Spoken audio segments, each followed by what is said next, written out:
Welcome to the Cosmic Savannah with Dr. Daniel Kanema and Dr. Jacinta Delhaze. Each episode, we'll be giving you a behind-the-scenes look at world-class astronomy and astrophysics happening under African skies. Let us introduce you to the people involved, the technology we use, the exciting work we do, and the fascinating discoveries we make. Sit back and relax as we take you on a safari through the skies. Welcome to episode 54. Hi everyone. Today we're joined by a wonderful collection of women astronomers from the African Network of Women in Astronomy. Yes, and before we get started in that, I just wanted to mention our previous episode on space lasers with the Laduma survey. If you haven't heard it, check it out, episode 53, where we talk about the discovery of a megamaser with the Meerkat telescope. And that has actually now made it onto CNN. It's the press release has been spectacularly successful and, yeah, very excited. Congratulations to Marcin Głowacki and Sarah Blythe and everyone involved. Including yourself. Well, mine, yeah. I was slightly involved. I was a co-author at some point. Yes, but anyway, back onto today's episode. So we're talking kind of about not necessarily astronomy itself, but about astronomy as a collection of people, and in particular, minority groups in astronomy, and further in particular, women in astronomy. Now, Dan, it was your idea to do this episode, so I just sort of was wondering kind of what your thoughts are on this and why you suggested doing this episode. I think we all know that there's a gender gap in science and in astronomy in particular, where women are not equally represented, and that's something a lot of people feel passionately about and trying to improve. I have a daughter; she's very interested in astronomy, even though she's only 6, and she may or may not. I think that has something to do with her dad, perhaps. Yeah, maybe. Didn't you get them a quantum physics book for kids? Yeah, when they were like 2 or 3. I got rocket science too. And then this weekend we were up in Sutherland actually, and we managed to do some fossil hunting, found some dinosaur bones, which actually aren't dinosaur bones, they're therapsid bones. And we're getting They're what bones? Therapsid. So I learned something interesting. What's that? Exactly right. So dinosaurs are reptiles, and they kind of split off from the proto-mammals 315 million years ago or something. And these things we find here in South Africa, they look like dinosaurs, they look like reptiles, but they're actually things called therapsids, which evolve into mammals, which is very interesting, Huh. Yeah. So anyway. Wow, space and dinosaurs, the two most fascinating topics ever. Combined into one in Sutherland. So did you actually see the telescope? Yes, so I spent a few days up in Sutherland. We were showing around some visitors. We had a couple of artists visiting, and maybe we can chat to them in a later episode. And yeah, we spent a couple of nights up there, had a look at the telescopes, spent an evening in Salt, and yeah, always cool to see the Sutherland sky. Anyway, back to the task at hand. We're talking about women and astronomers, and I was recently at the African Astronomical Society General Assembly, which was held here a few weeks ago in Cape Town, and I got chatting to Professor Mirjana Pović, who is one of the board members for the African Network of Women Astronomers, and we got talking about the work that is being done by AfNWA, and what we could do to improve this gender gap and the role of women in astronomy. So we spoke a little bit about that and decided that this would be an excellent episode for the Cosmic Savannah. So Mirjana suggested that not just herself, but some of the other board members for AfNWA join us. So today we will be joined by Mirjana, but also Professor Carolina Ödman, who is from Cape Town, from the University of the Western Cape and IDEA, as well as Vanessa McBride from the Office of Astronomy for Development, and Dr. Priscilla Maheshi from Umbara University in Uganda. And all 4 of them, as well as a few others, form the board of AfNWA, and they'll be chatting to us today about the incredible work that AfNWA has done in the 2 years of its existence thus far, and some of its plans for the future. Yeah, there are several extra board members, but they couldn't all make it to our chat that we had, and we had some unfortunate network connection problems with Priscilla, so you'll hear that we don't quite manage to respond to all of the things that she said. but apologies for some of the quality of the audio, but hopefully you can still understand what's being said. And yeah, shall we get to it? Yeah.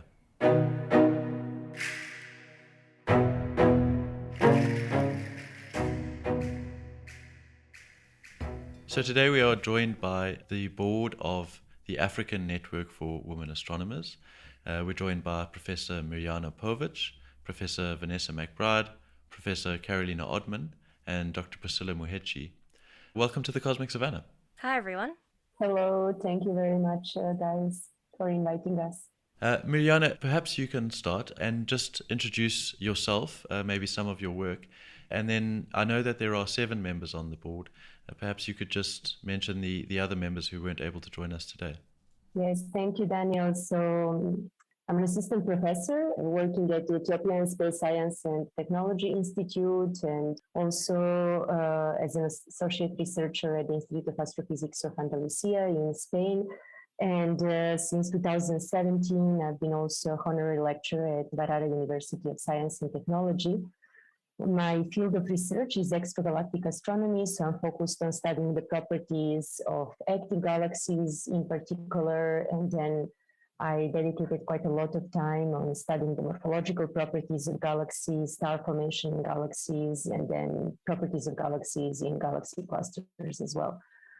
Then beside that, Africa is really my big passion, and I've been involved in different projects related with human capacity development, institutional development across Africa, mainly in East African countries over the last 10 years, and especially in the last 6-7 years since I'm based in Ethiopia. So the idea for creating the African Network of Women in Astronomy was there for a long time in my head. And then in 2019, when I received the Nature Research Award for Inspiring Science, that was a bit the moment when for the very first time I saw that there are now possibilities that we can maybe create this kind of network, bringing together women that are working in astronomy on the continent. And I decided half of that award to put in this kind of initiative.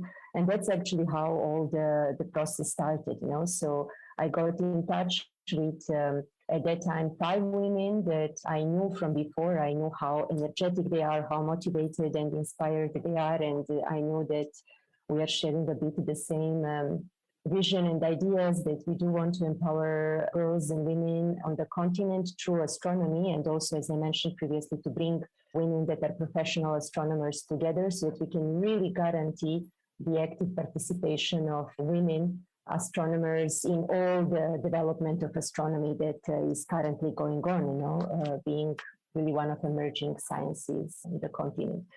So I got in touch with Somaya for representing the northern part of the continent, and then with Vanessa and Carolina for presenting the southern part, and Priscilla from Uganda for representing the eastern part of Africa, and then Nana from Ghana for the western part.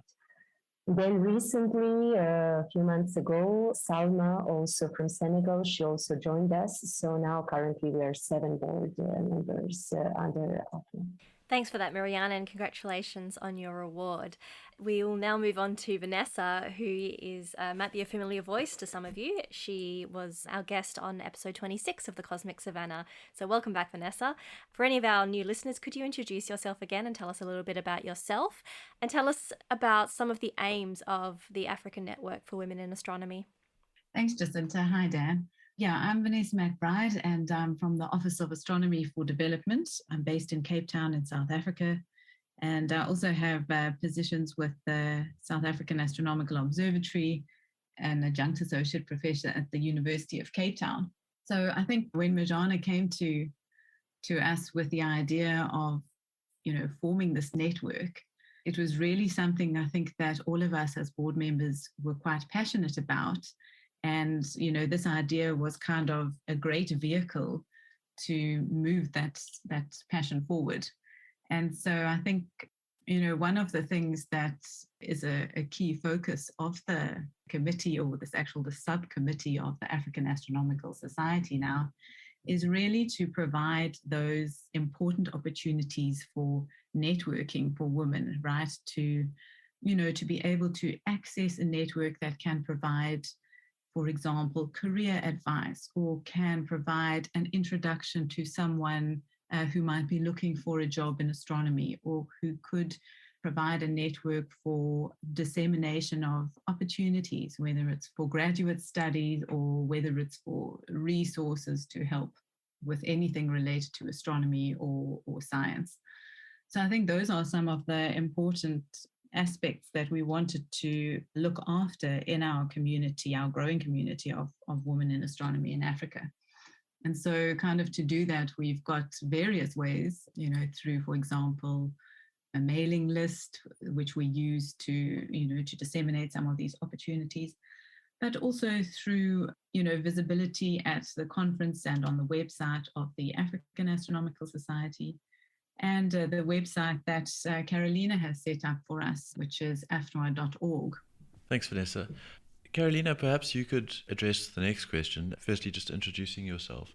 And then we know that there is a big gender gap in science and obviously in astronomy too.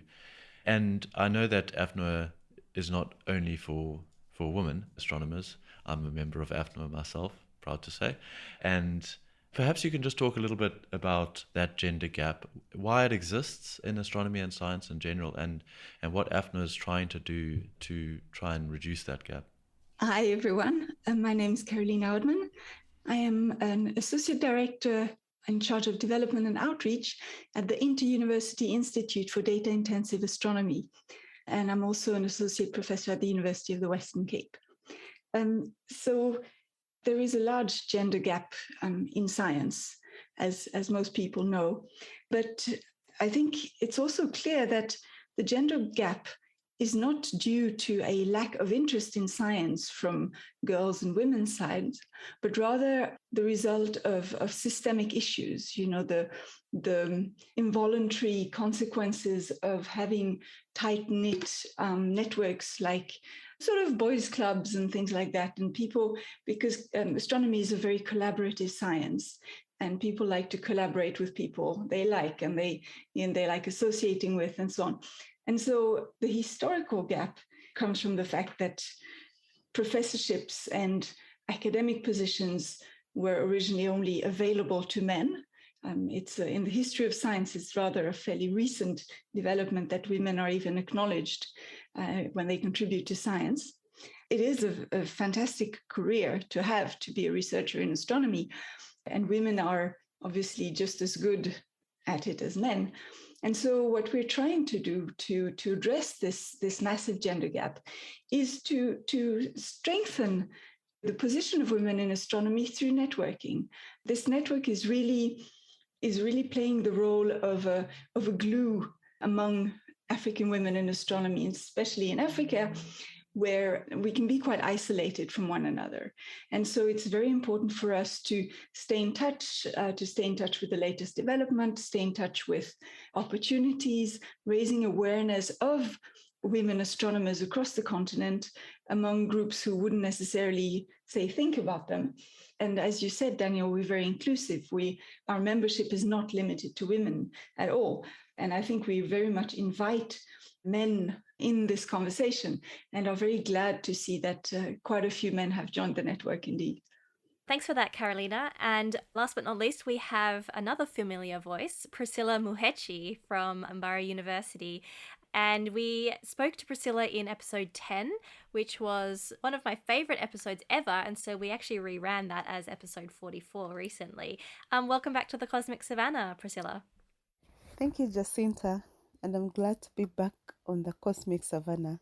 I am Priscilla Maheshi from Uganda, and I teach at Umbara University of Science and Technology. I was last here as a PhD student, and I'm glad to be back after achieving that. I do my research on stellar activity on the coolest stars in our galaxy and try to understand how this activity can affect the existence of another habitable place in our galaxy, as we explained in episode 10. Priscilla, what does the AfNWA mean to you? And can you tell us more about what the gender imbalance means to you as a female astronomer in Uganda. Well, I found a home with AfNWA, a place that growth, exposure, learning, mentoring, and so much is possible. One interviewer actually once asked how I was able to be on a board with only senior scientists, yet I was still so junior.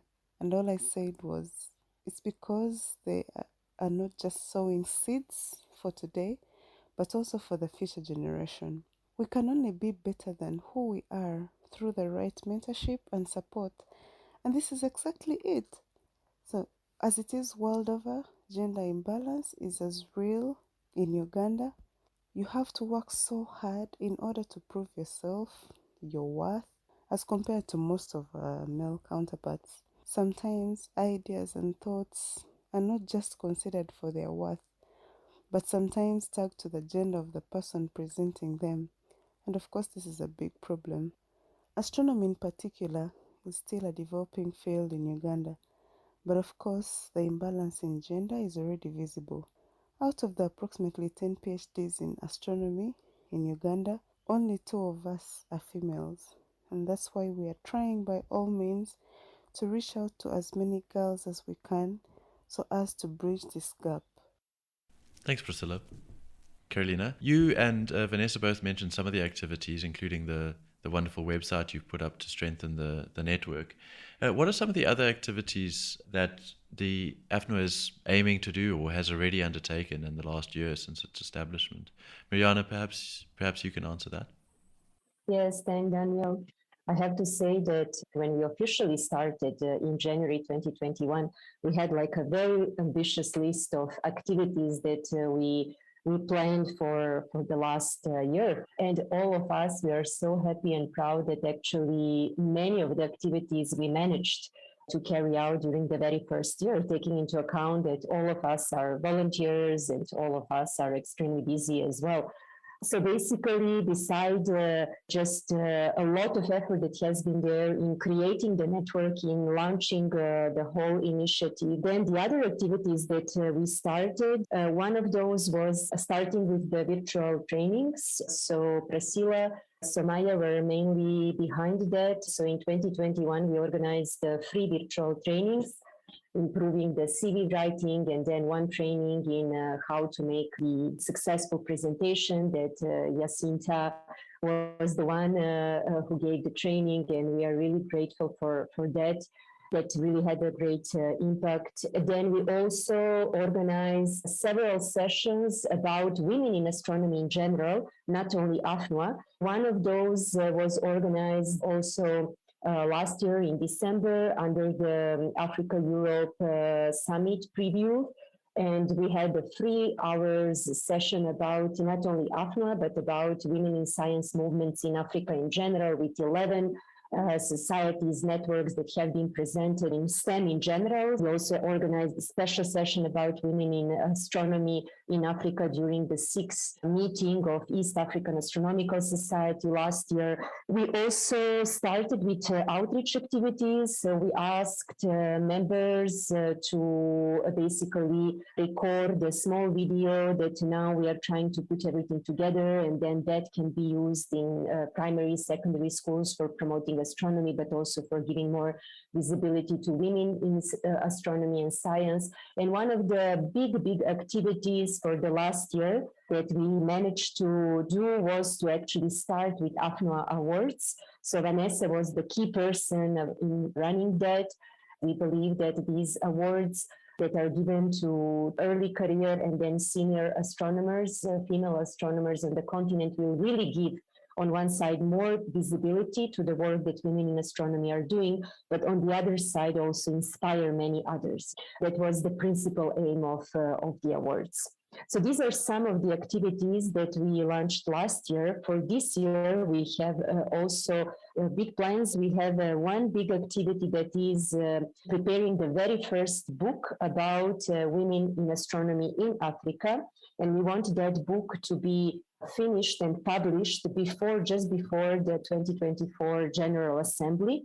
And we believe that with that book, again, we can inspire give more visibility to women in Africa, inspire many others, and also generate an income. The small funds that can be there to support other activities of AfNWA and then African Astronomical Society as well. Thanks for that, Mirjana.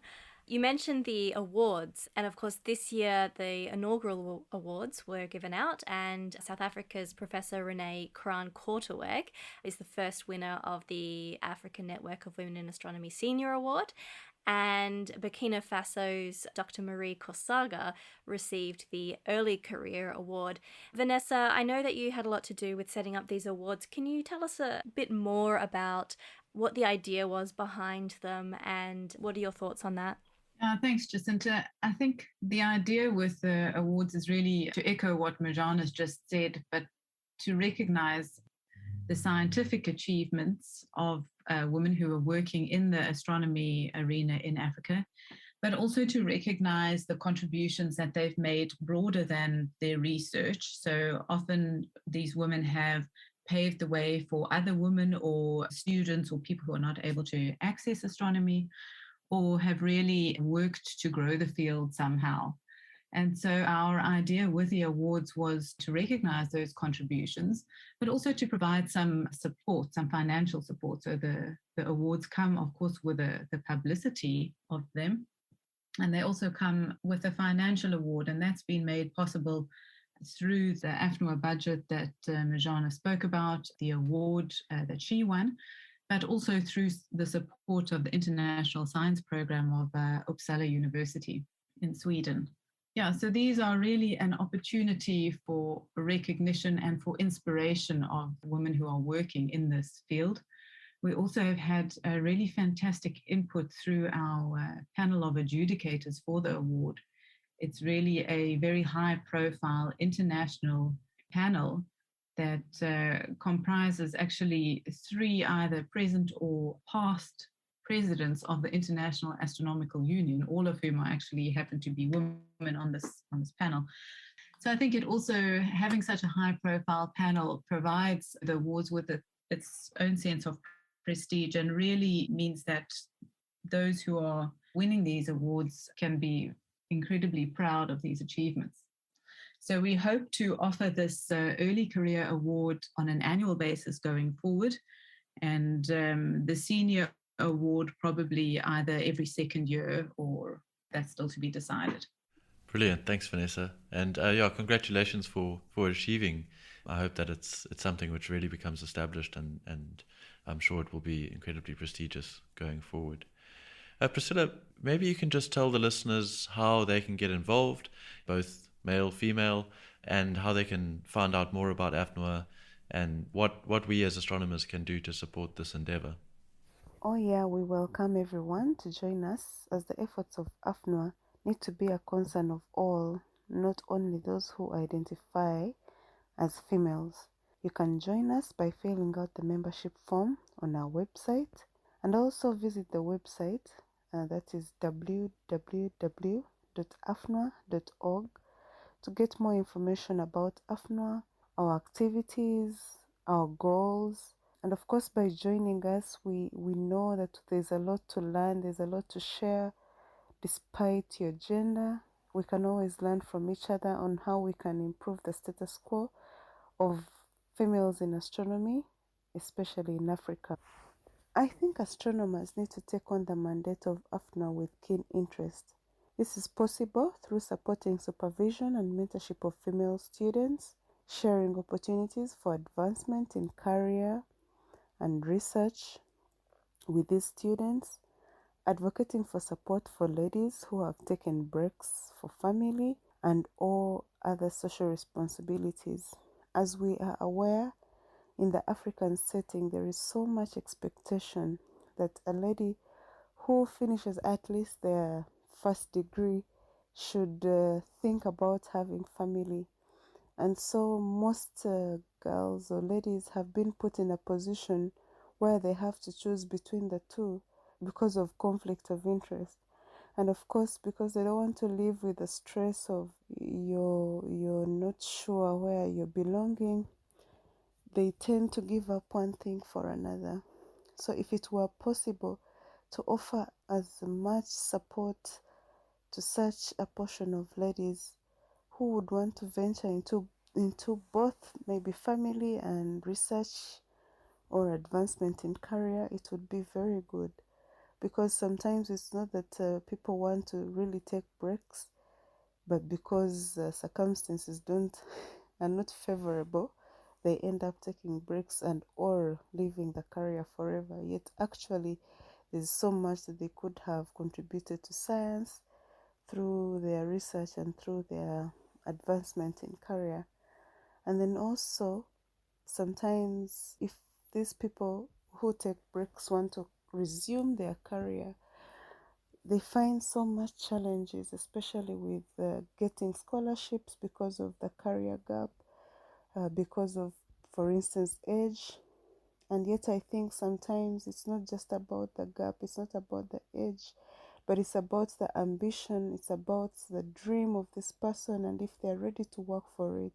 I think that's what is most important. It's not about whether they had to take 5 or 6 years break. If they've come back and they want to advance, what kind of support are we willing to give them? I think this is a very big question that all of us as astronomers, especially those who are in positions of authority, who are in positions of supervision, need to think about critically. Mirjana mentioned that a book is coming out. Carolina, could you perhaps tell us a bit more about that? Yeah, sure. This book is really going to feature the human stories behind the women astronomers across the continent. Because as you can imagine, the path to becoming an astronomer in Africa is not as clear and as laid out than in other parts of the world. And so each and every one will have an incredibly interesting story to tell.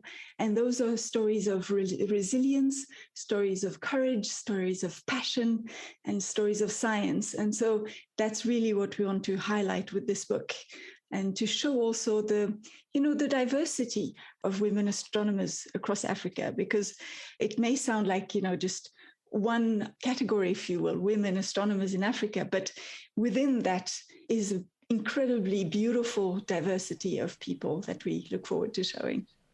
I'm absolutely so excited to see that. That'll be wonderful. I think that on this podcast, we really are very excited about astronomy, particularly in Africa, which is why we run the podcast.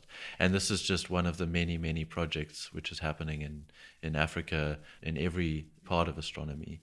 AfNWA is part of the African Astronomical Society, which we have mentioned before. And Mirjana, maybe just in closing, you can just explain a little bit about that. The African Astronomical Society was set up just in the last few years, and there are many, many initiatives coming out of that. We've spoken about the African Planetarium Association too. So Mirjana, perhaps you can just say a couple of words about AFAS and the incredible work it's doing in other fields. Yes, thank you, Daniel. So basically the idea of AfNWA, and then when the African Astronomical Society was re-established in 2019, came more or less in quite the same time. So basically the first year in 2019, where we still were between the board members actually discussing the ideas, how to do it, what is the approach to use, and so on. So in that time, AFAS was already started building itself as a society. So when from our side, we were ready actually to really put now the network and to start with network, we actually felt that we do share all the same ideas. So we came with a proposal for the African Astronomical Society Executive Committee and the Secretariat that we actually start with AfNWA as one of the subcommittees of AFAS, because in the objectives of AFAS, there was also the point to empower minorities, to empower the underprivileged groups, and then to empower girls and women as well. So as I said, it is always better that we work all under the same umbrella. And we found a very positive feedback from the executive committee, and that's how actually everything started. And we are really grateful to the African Astronomical Society for the support, for the help that we have been receiving over the last year, in particular from the Secretariat that is really doing a great job. And then the past executive committee, we hope that with the new executive committee, it will continue like that. And we really feel very strongly to be part of this African Astronomical Society and giving really the voice to the African astronomers and scientists. Well, thanks everyone for joining us and persevering through internet connection dropouts and problems and that, when this is what we, of course, knew we'd get ourselves into, and we're trying to do a multi-Zoom across all of Africa at the same time. But thanks very much for joining, and thank you so much for all of your work, Mirjana, in the idea and setting up AfNWA in the beginning, and to all the board members for driving it forward, and congratulations for doing that. If you could give one last message to listeners, what would it be? Perhaps Mirjana, we'll start with you. Well, my message would be that we all try to do as much as we can, whatever that is in our capacity, to actually promote the importance of the equality in science in all possible terms, including gender. And with our daily activities, we actually try to do as much as we can to really reach that in the future, so that in the future we really are able to achieve the equality in all possible terms, including geographical distribution, age, but then also gender. That is very, very important. Thanks, Mirjana. Vanessa? Yeah, I think from my side, just to note that gender equality is not just a woman's problem. It's a problem for all of us in society to manage. And so for that, I'm very thankful that we have so many focused men and people of other genders who have joined the society and who are committed to working on this. Beautiful, thanks. And Priscilla? I will just conclude with a quote from Hillary Clinton, and this is to all ladies. Never doubt that you are valuable and powerful and deserving of every chance and opportunity in the world to pursue and achieve your own dreams. And so no one should tell you otherwise. Thank you.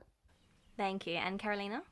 So I would really like to see an Africa where any young girl or young woman liking the stars and interested in science and in astronomy feels that she can do it, and it's for her as much as for anyone else. And I think we have collected an incredible number of beautiful, brilliant young role models that we will continue to showcase as much as possible to get the message across. Thanks so much. Thank you once again, everyone, for joining us. And this is truly the cosmic savannah all across Africa, women astronomers and the African Astronomical Society, bringing everyone together. It's awesome to see, and it's very exciting to be a part of. So thank you all once again, and thanks for being on the cosmic savannah. Yeah, thank you, everyone. We really appreciate it, and I think we'll make a point to get the AfNWA award winners on one of the upcoming episodes of the Cosmic Savannah. And we look forward to your book. Thank you very much, Daniel and Jacinta. That was really great. Thank you so much for the invitation and for giving us the visibility as well, and all the work that you are doing.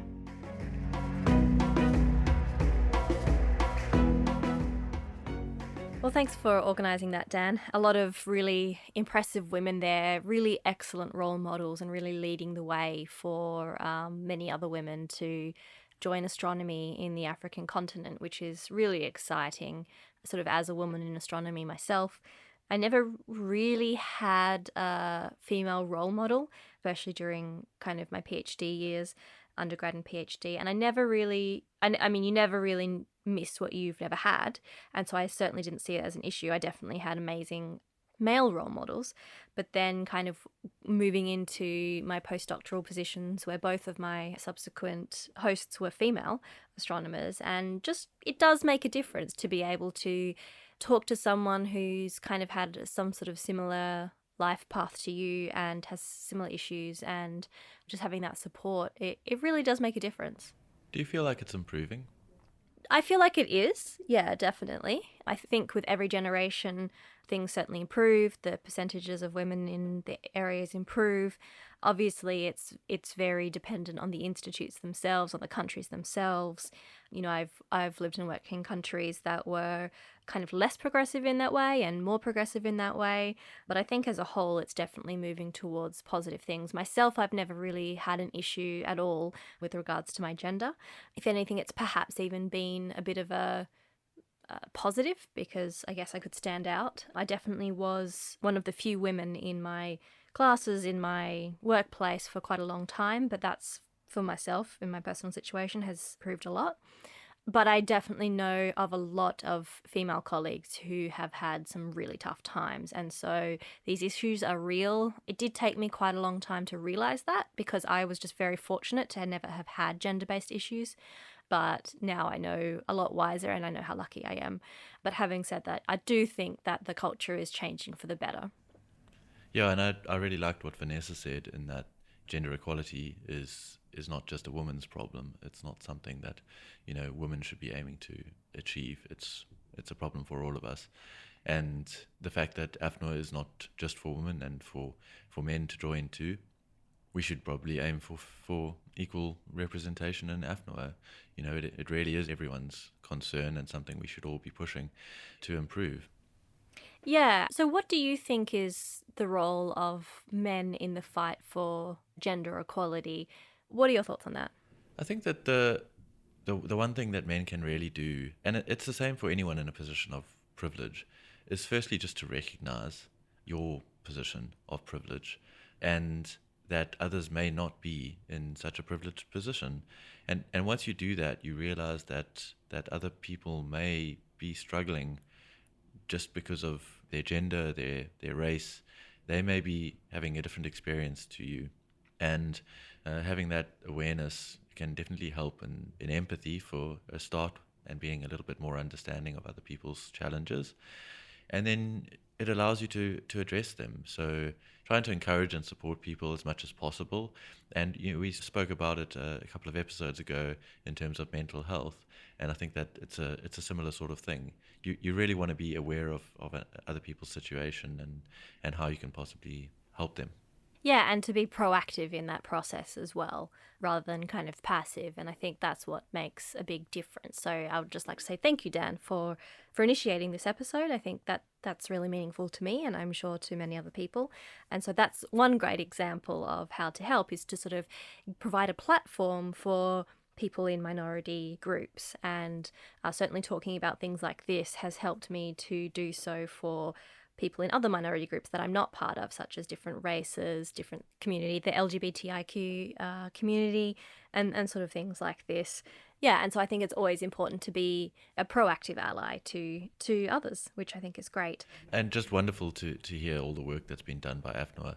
You know, it hasn't been around for long. Already it's making massive strides. The awards, I think we will definitely try and get hold of both Maria and Renee and speak to them about their awards and the work they've done.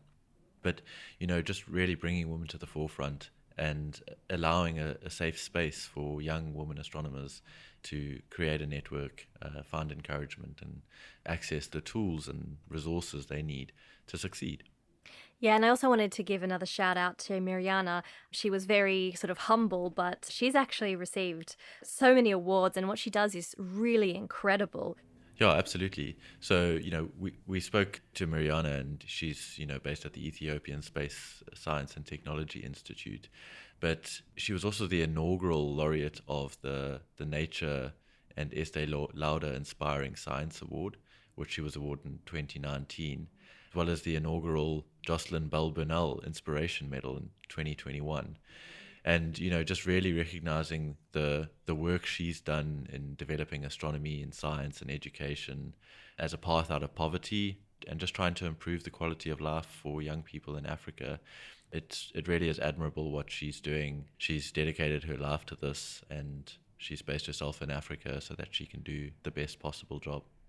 Yeah, she's definitely an inspiring person, and yeah, someone to look up to. And an ultramarathon runner, which I really enjoy. yes, I've heard that. A woman of many, many talents. And also, if you haven't heard of Jocelyn Bell Burnell, she is an incredible radio astronomer who discovered pulsars. And she is currently at the University of Oxford, and she's won many prizes and given a lot of the money away to supporting women in astronomy. And even for Mirjana to be kind of associated with the award for that is very high praise indeed. So thank you to Mirjana for joining us, and also for the AfNWA board members. If you are interested in joining this, male or female, please go ahead and do so. We'll put the links on the website. Yeah, and let's all fight the good fight for gender equality in science and academia. But before we go, Jacinta, how are you? I'm doing well, thanks. I've just come out of the Easter long weekend, and it was really great because I managed to see lots of very good friends who I haven't seen in many years. The borders to Western Australia are open now, and so they were all able to come home. Many of them were planning to come home for Christmas, but it wasn't possible then. So got to catch up with a lot of old friends, which has been really rejuvenating and lovely to see everyone finally doing really well. Yeah, and other than that, sort of getting my head around still being in Australia for now. I was struggling with that. It's quite hard to kind of half live in two different continents at the same time, but I guess I'm getting better at that, and hoping that I'll be able to make it back to South Africa within a few more months. I miss everybody there. But yeah, life is good in general. How about you, Dan? Good to hear you doing well, Jacinta, and yeah, I hope you can make it back soon. Yeah, I'm well. Also thoroughly enjoyed the long weekend for Easter. I was up in Sutherland, as I mentioned, which is always just really good for the soul. Every time I go up to the Karoo, it's I fall more and more in love. And, you know, particularly this time, managing to wander around and find bones and explore. And it was just really nice to be away from the city and under the dark skies. So, yeah, feeling also refreshed. Feels like I had a little mini break, and yeah, looking forward to getting back to work. Yeah, seeing what the rest of the year holds. Good on you. Oh, I'm envious as always. Still haven't been to Sutherland. Well, first get back to South Africa, and then we'll Yeah. get you to Sutherland. Yep. First things first, indeed. Well, thanks again for joining us, and we hope you'll join us again for the next episode of The Cosmic Savannah. You can visit our website, thecosmicsavannah.com, where we'll have the transcript, links, pictures, and other stuff related to today's episode. You can follow us on Twitter, Facebook, and Instagram at Cosmic Savannah. That's Savannah spelled Savannah. And you can also find us on YouTube, where audio-only episodes are uploaded with closed captions, which can be auto-translated into over 200 different languages, including Afrikaans, isiXhosa, and isiZulu. Special thanks today to Professor Mirjana Pović, Professor Vanessa McBride, Professor Carolina Ödman, and Dr. Priscilla Maheshi for speaking with us. Thanks to our social media manager, Sue Marie Hatting, and our audio editor, Jacob Fine. Also to Mark Allnut for music production, Michal Werchet for photography, Carl Jones for astrophotography, Susie Karras for graphic design, and Justine Crook-Manzur for transcription.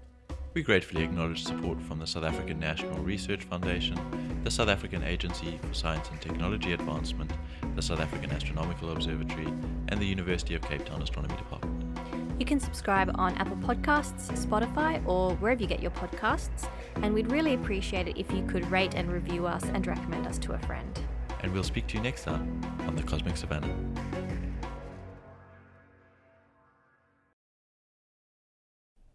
Vinculated.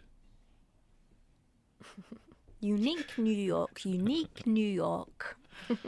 Jacob, we learned a new word today, and it is vinculated. I wonder if it's pronounced vinculated or vinculated. Well, the Spanish will definitely be vincular. So I'm sure it'll be vinculated. I'm going to see if I can squeeze it in the episode. Okay. Let's see if you can try. Okay. Right, let's get started.